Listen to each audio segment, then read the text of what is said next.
Bienvenidos. En este video, recordaremos a los actores y actrices que, en pleno 2026, siguen con vida y representan el último vínculo directo con la época de oro del cine mexicano. Porque mientras ellos estén aquí, la época de oro sigue respirando a través de su memoria, su trayectoria y su legado eterno. Comencemos. Sara Rodríguez Orozco nació en 1926 en Morelia, Michoacán, y es mejor conocida en el medio artístico como Sara Montes, una actriz mexicana cuya carrera abarcó más de 7 décadas entre cine y televisión. A los 19 años se trasladó a la Ciudad de México para perseguir su sueño de trabajar en el cine. Su primera aparición en la pantalla grande fue como extra en la película En tiempos de la Inquisición en 1946, gracias a la oportunidad que le dio el actor Jorge Negrete cuando la descubrió buscando trabajo en los estudios cinematográficos. A partir de ese momento, comenzó a participar en producciones cinematográficas, en papeles secundarios. En 1948, obtuvo un papel más significativo en El Muchacho Alegre, lo que ayudó a consolidar su carrera frente a cámaras y le permitió trabajar con algunos de los artistas más destacados del cine mexicano de ese periodo. Durante las décadas siguientes, Sara Montes fue parte de numerosas películas del cine nacional, actuando en diversos géneros y demostrando versatilidad como intérprete. Con el paso del tiempo, y una vez que el auge del cine clásico disminuyó, incursionó también en la televisión, apareciendo en telenovelas y series desde principios de los años 60. Su carrera televisiva incluyó participaciones en producciones muy populares, como María Mercedes, Marimar y María la del Barrio, entre muchas otras, lo que la mantuvo presente en la memoria del público por generaciones. Sara Montes se retiró de la vida pública en 2016, poniendo fin a una carrera que abarcó más de 7 décadas en el cine y la televisión. Hoy, en 2025, es una de las últimas leyendas vivientes de la época de oro del cine mexicano. A sus 99 años, su legado sigue siendo motivo de admiración. Verónica Loyo Nieto fue una actriz y cantante, nacida en la Ciudad de México en 1930, e inició su carrera artística primero como cantante a principios de los años 50. Destacando en programas de aficionados de la XEW, lo que le abrió la puerta para grabar discos y posteriormente entrar al cine. Debutó en el cine en la película Los hijos de María Morales en 1952, marcando así el inicio de su trayectoria en la pantalla grande. En 1953, continuó consolidando su presencia con participaciones en Canción de Cuna, y ahí vienen los gorrones. Su carrera siguió avanzando con Romance de Fieras en 1954 y más tarde con Los líos de Barba Azul y Secreto Profesional en 1955, año en el que también dio un paso importante al asumir su primer papel protagónico en Pueblo Quieto. Durante los años siguientes, mantuvo un ritmo constante de trabajo, repitiendo ese protagonismo en producciones como La Fiera en 1956, Rosalba en 1956, El Organillero en 1957 y Fiesta en el Corazón en 1958, reafirmando así su presencia dentro del cine mexicano de la época. Se casó en 1957 con Hugo Mujica Alcaraz, con quien tuvo 3 hijos. Y con el paso del tiempo, decidió retirarse del medio artístico para dedicarse principalmente a su familia, filmando su última película en 1961, alejándose por completo de la vida pública. Actualmente tiene 95 años. Sergio Corona nació en 1928 en Pachuca, Hidalgo, y desde muy joven descubrió su pasión por el arte, iniciando su carrera como bailarín de ballet clásico, disciplina en la que destacó por su talento y disciplina. Participó en innumerables producciones teatrales, películas y programas cómicos, pero uno de los papeles que más cariño le ganó del público fue el de Don Tomás en la serie, Como dice el dicho, donde permaneció por más de una década gracias a su enorme capacidad actoral y su carisma entrañable. Contrajo matrimonio con Ingrid Doppler, originaria de Austria. Es una bailarina clásica europea que conoció a Sergio Corona en España, donde comenzó su relación. Después de enamorarse, Ingrid viajó a México para reunirse con él, y en 1964 se casaron. Desde entonces, han permanecido juntos y forman una familia con 3 hijos, consolidando una historia de amor que ha acompañado la larga trayectoria artística de Sergio Corona. Hoy, Sergio Corona, con 97 años de edad, vive rodeado del cariño de su familia y del reconocimiento de la industria. Éric del Castillo nació en 1934 en Celaya, Guanajuato. Desde joven mostró inquietud por la actuación. Tras probar con el seminario y pensar incluso en medicina, decidió formarse en actuación en el Instituto de la Asociación Nacional de Actores, iniciando así una carrera que lo llevaría muy lejos. Con los años, se consolidó como uno de los rostros más reconocidos del cine, teatro y televisión mexicanos. Participó en más de 300 películas. A lo largo de su trayectoria, Éric cultivó una imagen de hombre fuerte, con papeles memorables que mostraban carácter, rudeza o nobleza, siempre con una voz grave y una presencia imponente. Pero su versatilidad también lo llevó a desempeñarse como guionista, director y argumentista, lo que mostró su profundo amor por el arte desde distintas facetas. Esa pasión, forjada con disciplina y entrega, le permitió mantenerse vigente generación tras generación. Éric del Castillo está casado con Kate Trillo Graham. Tienen 2 hijas en común, Verónica y Kate del Castillo. El actor tiene un hijo mayor llamado Ponciano del Castillo, de su primer matrimonio con Roxana Villini Santamaría. En los últimos años, su figura ha seguido siendo un símbolo de perseverancia y amor al oficio. En 2024, celebró sus 90 años con un homenaje organizado por su familia que repasó 6 décadas de carrera. Hoy, a sus 91 años, sigue trabajando. Participa en producciones televisivas, demostrando que para él, la actuación no es solo un trabajo, sino una vocación que lo mantiene vivo. Elsa Irma Aguirre Juárez nació en 1930, en Chihuahua, Chihuahua. Desde muy joven su vida dio un giro inesperado cuando, con apenas 14 años, ganó un concurso de belleza convocado por una productora cinematográfica, lo que la llevó al cine. Su debut fue en 1945. A partir de ese momento, su carisma, belleza y talento le abrieron la puerta a lo que sería una carrera extensa y destacada, convirtiéndola en una de las divas más emblemáticas de la época de oro del cine mexicano. Durante décadas protagonizó decenas de películas famosas y con el paso de los años, Elsa cambió su estilo de vida. Desde sus tempranos 40s, inició con un estilo de vida saludable, practicando yoga y un estilo de alimentación vegetariano. Hoy, con 95 años, ha hablado abiertamente sobre lo que representa envejecer con dignidad. Elsa se ha mostrado públicamente en algunas ocasiones. Reapareció recientemente usando tanque de oxígeno, con la intención de compartir reflexiones sobre su vida, hablar de su historia y anunciar la publicación de un libro autobiográfico donde planea abrir su corazón y revelar recuerdos personales y profesionales que marcaron su trayectoria. Hoy, Elsa Aguirre representa un puente generacional, y su historia encarna tanto la gloria del pasado como la dignidad de una vejez vivida con conciencia, respeto y gratitud.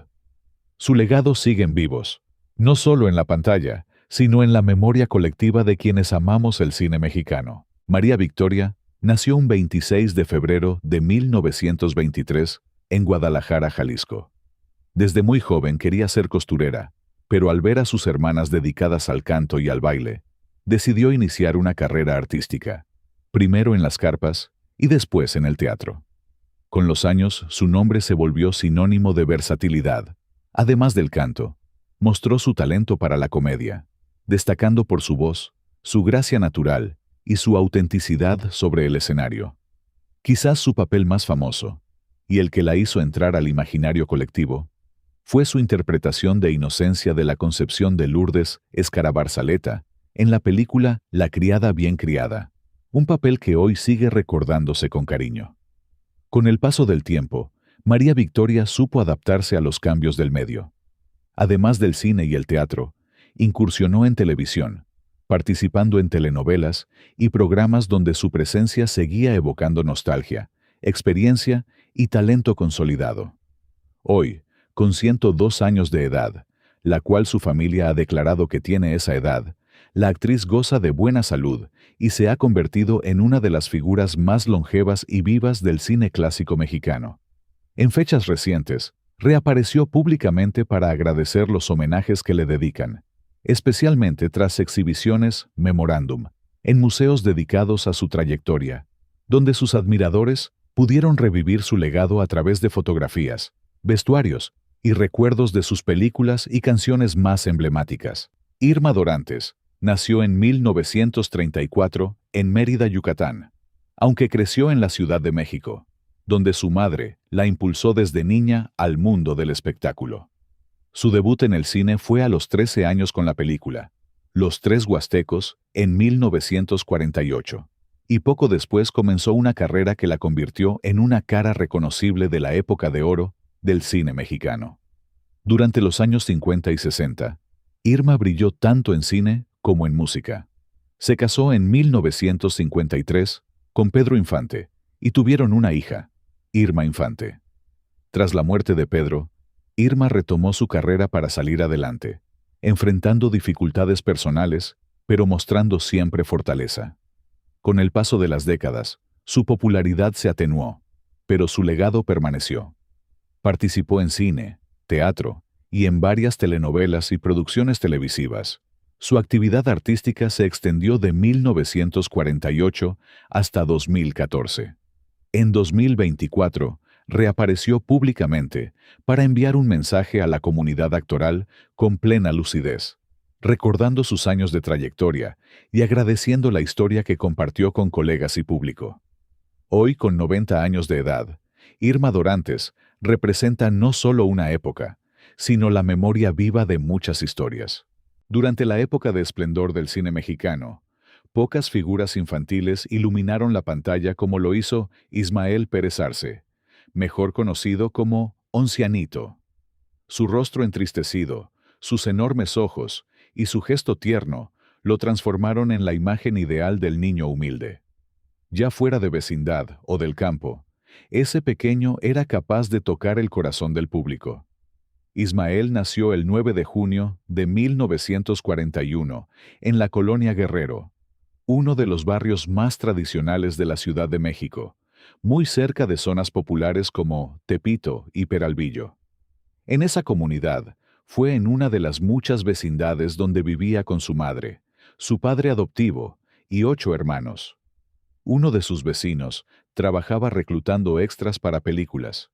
Fue así como, a los 5 años, aquel pequeño dio su primer paso frente a las cámaras. Hizo su debut en la película Niño Boigas, como extra, y más tarde en la película Río Escondido en 1948, dirigida por Emilio Fernández y protagonizada por María Félix. Aunque solo apareció brevemente y de forma no acreditada, su presencia no pasó inadvertida. El apodo Oncianito se originó en ese mismo filme, cuando el fotógrafo Gabriel Figueroa, al mirar al chico en el set, insistió en que usara ese nombre artístico que perduraría a lo largo de su carrera. Desde entonces, se convirtió en la imagen del niño humilde, expresivo y conmovedor, frecuentemente elegido para retratar la realidad de los barrios y el campo en aquellas cintas del México de los 40 y 50. Oncianito, a pesar de su corta edad, ya sabía que debía obedecer y guardar silencio. No se quejaba. Aquella actitud, entre tímida y obediente, lo hizo ganarse el afecto inmediato del equipo de producción. Emilio Fernández tuvo una reacción inesperada con el pequeño actor. No solo le enseñaba cómo pararse frente a las cámaras o decir los diálogos, sino que lo cuidaba personalmente. Fue como si en Oncianito despertara algo profundamente paternal. un cariño que nunca mostró con facilidad. El cineasta, que rara vez se encariñaba con alguien, vio en ese niño un carisma natural y una dulzura genuina que lo cautivó.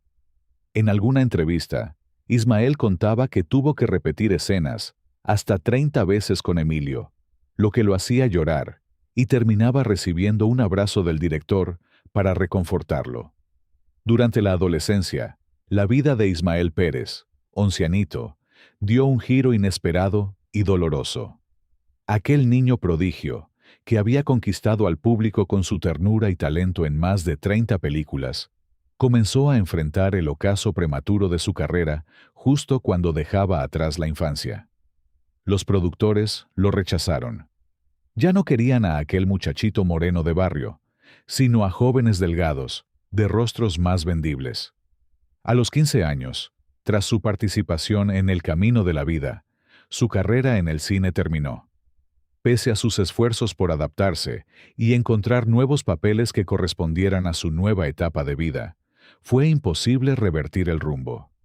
El medio cinematográfico, entonces tan rígido y encasillador, no supo o no quiso ofrecerle una oportunidad de evolución actoral. Así, de manera silenciosa y sin escándalos, fue apartado de los sets que una vez fueron su hogar. El niño que había brillado con muchas de las figuras más importantes de la época de oro, fue relegado al olvido y su nombre comenzó a desaparecer de las marquesinas del cine nacional. Como muchos actores infantiles de su tiempo, Poncianito no había sido consciente de cuánto ganaba realmente durante su carrera. En su adolescencia, llegó a confesar que nunca tuvo control sobre su salario, el cual era manejado por un representante vecino de su colonia. Aquel porcentaje que llegaba a sus manos solo era una fracción de lo que realmente generaba. Cuando las luces del espectáculo se apagaron, tuvo que trabajar en lo mismo que su familia. Empleos modestos, alejados por completo del mundo artístico que había conocido de niño. Aunque más adelante reconstruyó su vida con dignidad, la adolescencia marcó el final de su paso por el estrellato, dejándole solo los recuerdos de una infancia brillante, truncada por la indiferencia de una industria que lo dejó atrás. A pesar de todo, Poncianito nunca se amargó. Reconoce con gratitud lo que vivió y, cuando tiene la oportunidad de ver alguna de sus películas en la Cineteca, vuelve a ser aquel niño que una vez soñó con ser estrella. Hoy, con 85 años de edad, Ismael Pérez vive con su familia y atiende una pequeña cafetería en Iztapalapa. Sigue siendo recordado con cariño por un público que no olvida sus lágrimas en blanco y negro, ni su risa espontánea, ni esa mirada que enternecía hasta al más duro. Luz María Aguilar nació en 1935 en la ciudad fronteriza de Ojinaga, Chihuahua. Desde muy niña ya sentía curiosidad y le llamaba la atención el mundo del entretenimiento. Viajó a la Ciudad de México y entró a estudiar artes dramáticas con Sequizano, donde se formó como actriz.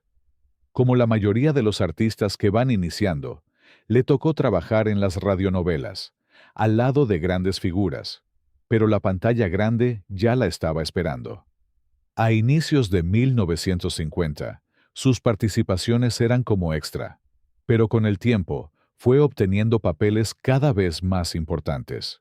Participó en un total de 39 películas. En 1957 ganó el Ariel por Mejor Actuación Juvenil en la película ¿Con quién andan nuestras hijas? También tuvo una importante carrera en el teatro, participando en numerosas obras. En 1974 participaría en una serie en donde, junto con otros 3 actores, serían las estrellas principales. Hogar, Dulce Hogar. Al lado de Sergio Corona, José Gálvez y Begoña Palacios, a Luz María no le gusta hablar mucho de su vida privada. Solo se sabe que fue pareja de Alejandro Suárez, y fruto de ese amor nació su hijo, Alejandro Suárez Aguilar, quien actualmente es productor. Hoy con 90 años, Luz María continúa trabajando. Recientemente se integró al elenco de la serie de televisión Los Hilos del Pasado. donde interpreta el papel de la Madre Superiora. Rosita Arenas Dios nació en 1933 en Caracas, Venezuela, pero se mudó a México a una edad temprana. Su madre, María Teresa Montoya, fue una destacada actriz mexicana, lo que influyó en su carrera artística. Arenas creció rodeada de un ambiente artístico y cultural, lo que despertó en ella el interés por la actuación desde una edad temprana. Debutó en el cine en la década de 1950 y rápidamente se convirtió en una de las actrices más solicitadas de su generación. Su primera película importante fue La doncella de piedra, en 1955, donde demostró su talento y carisma. A partir de entonces, Rosita Arenas participó en una serie de películas que la consolidaron como una estrella del cine mexicano. Durante los años 50 y 60, protagonizó numerosas películas en México y en otros países de América Latina. Además de su carrera en el cine, Rosita Arenas también tuvo presencia en la televisión, como en las telenovelas y programas de televisión, consolidando su fama y popularidad en el medio. Hoy, a sus 92 años de edad, vive retirada del medio artístico y se encuentra bajo el cuidado de sus hijas. Rosa Carmina Riverón Jiménez nació en La Habana, Cuba, en 1929, actualmente con 94 años de edad, también llamada la Reina de los Gánsteres y Su Majestad la Rumba. Desde muy jovencita se quiso dedicar al baile, y sus padres la inscribieron en una escuela de danza en Cuba. Fue descubierta por el director de cine, Juan Orol. Le propuso irse a México para la filmación de 3 películas, pero la joven bailarina estaba comprometida para casarse y no quería cambiar sus planes.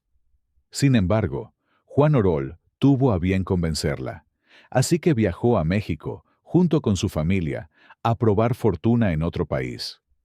Estudió actuación en la Academia Sequizano, y Juan Orol le trajo maestros de diferentes partes para que le enseñaran a bailar. Debutó en la época de oro con la cinta Una mujer de Oriente. También se hizo presente en el llamado cine de rumberas, siendo una de las favoritas.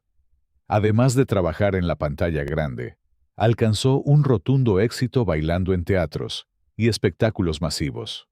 Se casó varias veces y desde hace algunos años vive en Barcelona, España. Hoy, con 96 años, sigue presente entre nosotros.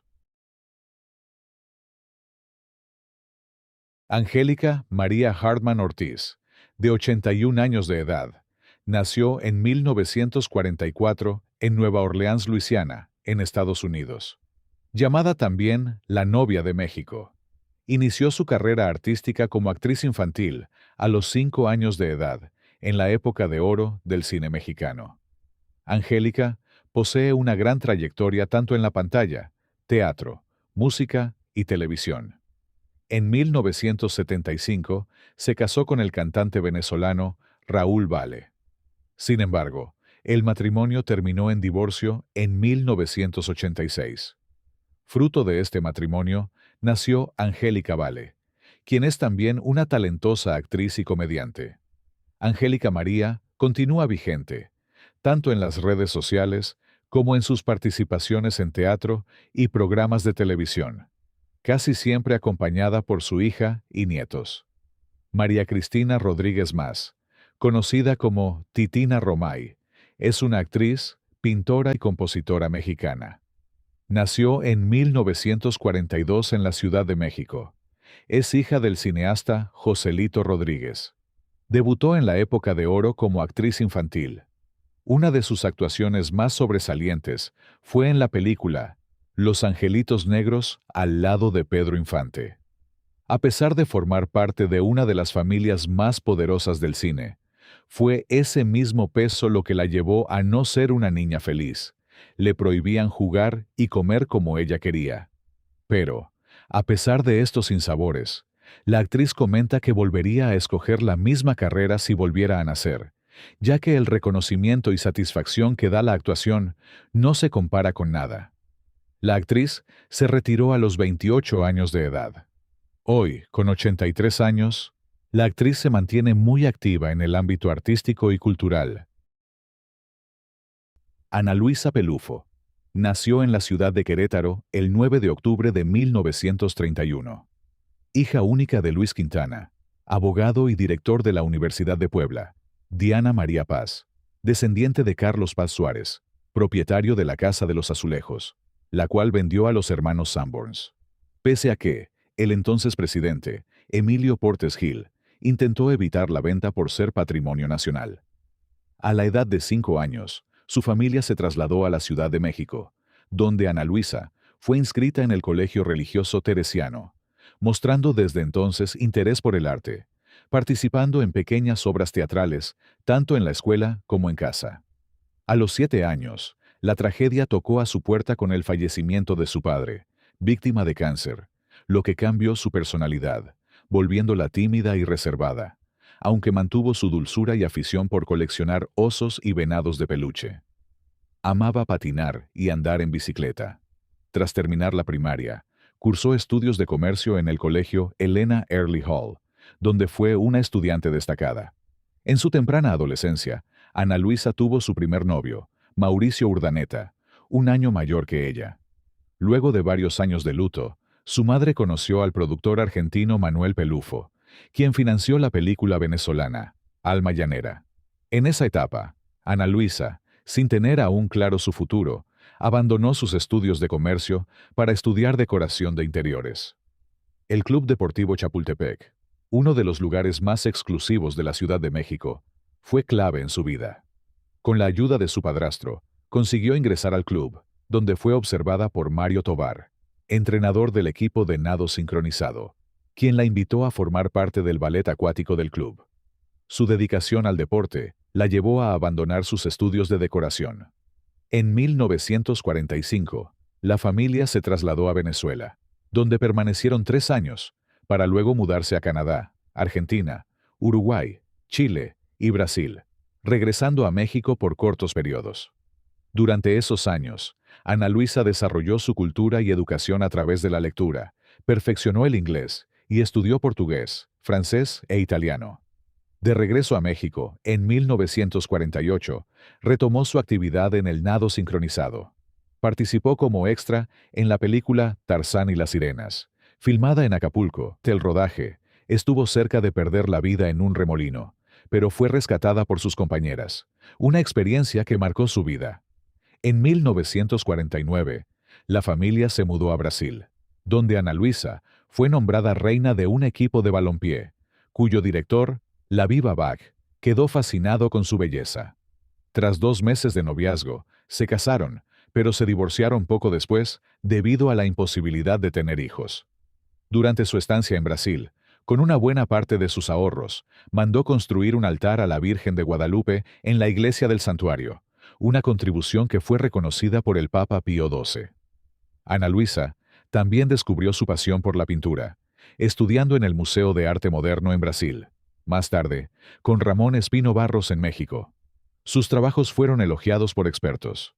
Fue ampliamente reconocida en la sociedad mexicana y aparecía en revistas y diarios importantes, destacando por su belleza y su carisma. Aunque recibió ofertas para trabajar en cine en Argentina y Brasil, Ana Luisa decidió debutar en México, donde admiraba profundamente a figuras como Dolores del Río, Andrea Palma, María Félix y Katy Jurado. Pero decidió posponer sus planes y viajó a Europa con su madre a finales de 1953. Ya de regreso en México, Ana Luisa se reunió con el director Guillermo Calderón en el Hotel del Prado, donde le ofreció el papel principal en la película, La Fuerza del Deseo. Sin pensarlo mucho, firmó el contrato, sabiendo que una de las escenas requería un desnudo. También se comprometió a protagonizar otras 2 películas, y la primera tenía éxito. Antes de comenzar el rodaje, los hermanos Calderón consultaron a Miguel Delgado y al fotógrafo Austin Martínez Solares, quienes aprobaron la decisión. Cuando le dio la noticia a su familia, una tía le regaló una estampita de San Martín de Porres. Y desde entonces, Ana Luisa se volvió devota del beato. Tanto que cuando nació su hijo, lo llamó Martín. El día de la filmación, su madre la acompañó, sin imaginar lo que sucedería en una de las escenas. Antes del estreno, se colocaron grandes anuncios en la Avenida de los Insurgentes con la silueta de una mujer y un signo de interrogación, lo que despertó la curiosidad del público. Finalmente, el 22 de julio de 1955, en el Cine Palacio Chino, se despejó la incógnita, y durante 4 semanas, el cine se llenó de largas filas. Ana Luisa no solo enfrentó la crítica de la sociedad conservadora, sino también el escándalo dentro de su propia familia. En una entrevista, mencionó: algunos pensaron que lo hice por necesidad económica, y me ofrecieron ayuda, mientras que otros dijeron que era una vergüenza para la familia. En los años 50, las normas morales eran rígidas, y la película fue un éxito en América Latina, Europa y Estados Unidos, donde se exhibió en salas de arte. Los productores le recordaron su compromiso de filmar otras 2 películas, El seductor y La ilegítima, ambas de 1955, siendo criticada, pero también aplaudida. A pesar de la fama, Ana Luisa continuó con su vida cotidiana, practicando natación y siendo contratada como modelo de trajes de baño por la marca Catalina, que más tarde la demandó por usar un diseño de la marca Hansen en la película Orquídeas para mi esposa. En 1956 filmó La Diana Cazadora, donde despojarse de la ropa ya no generaban la controversia inicial. Ana Luisa quería ser una actriz completa, pero tuvo que luchar contra quienes querían encasillarla en papeles similares. Tras su éxito en México, fue contratada para filmar en el extranjero, destacando en películas en España, Inglaterra e Italia, donde cultivó una amistad con la actriz Silvana Pampanini, con quien compartió créditos en la película Sed de Amor en 1958. Su imagen apareció en revistas de moda y espectáculos, y fue seleccionada por Max Fadel para aparecer en un calendario con los 12 rostros femeninos más bellos del mundo. En cuanto a su vida amorosa, tuvo muchos pretendientes, entre ellos empresarios, políticos y actores, e incluso se rumoró que fue cortejada por el rey Faro de Egipto. Ana Luisa continuó su vida amorosa, entre rumores y relaciones, mencionándose nombres como el del actor italiano Vittorio Gassman, así como supuestos romances con Alberto de Mendoza y el torero Mario Cabrera, aunque estos últimos fueron meramente compañeros de trabajo. En 1957, se casó en secreto con el actor Octavio Arias, a quien conoció en México, pero el matrimonio fue breve debido a los compromisos laborales de la actriz. No obstante, mantuvieron una buena amistad durante años. Poco después, Ana Luisa contrajo su tercer matrimonio con el cantante Carlos Montiel, con quien tuvo a su hijo, Martín Luis. En 1966, falleció su padrastro, quien fue un gran apoyo en su vida y carrera artística.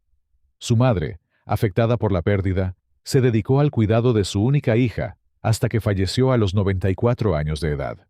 Después de una larga etapa de soltería y arduo trabajo, Ana Luisa fue conquistada por el empresario Carlos Cerro. Se casaron en 1983, pero su felicidad duró solo 6 años, ya que Carlos falleció en 1989, dejando a Ana Luisa nuevamente en la soledad.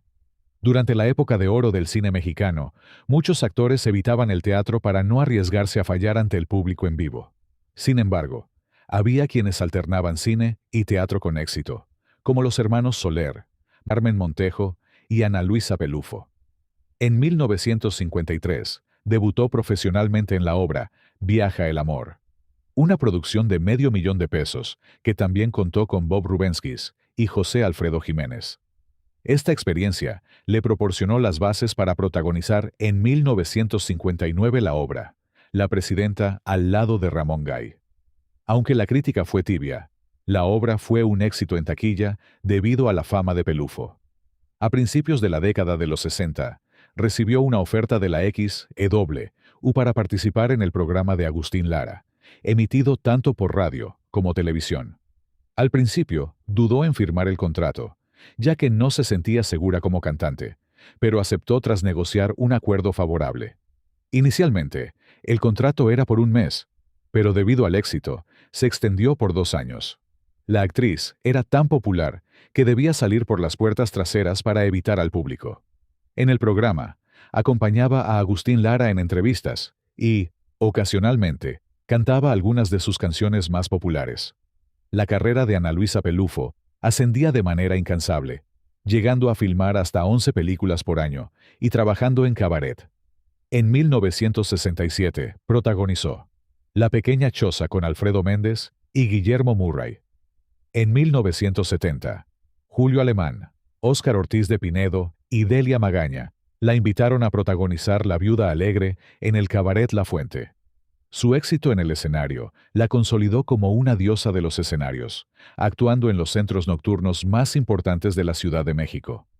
En 1972, participó en la obra La muerte de Juárez, donde interpretó a la emperatriz Carlota, compartiendo escena con Carlos Cámara y Antonio González. En 1975, formó parte del elenco de Travesuras de Medianoche con Verónica Castro, Evita Muñoz Chachita, Pepe Loza y Lupita Lara, logrando 200 representaciones. Ana Luisa continuó con éxitos teatrales y apoyó proyectos juveniles a nuevos actores, demostrando su versatilidad en una amplia gama de géneros. En televisión, su carrera también fue sólida y destacada, participando en producciones importantes como Las momias de Guanajuato en 1962, dirigida por Ernesto Alonso, y en El pecado de Oyuki en 1988, una de las producciones más costosas de la televisión mexicana. Su popularidad en telenovelas aumentó, y los productores supieron aprovechar su imagen cinematográfica para hacerla destacar entre las actrices maduras, interpretando personajes llenos de vida y color. Tuvo una importante participación en el cine de ficheras, un género muy cuestionado en cuanto a su calidad, aunque ciertamente mantuvo activo al sector cinematográfico que se hundía en el desempleo. Durante más de 70 años de actividad artística, Ana Luisa Pelufo ha sido admirada, homenajeada y muy querida. Ha recibido decenas de reconocimientos otorgados por diversas instituciones.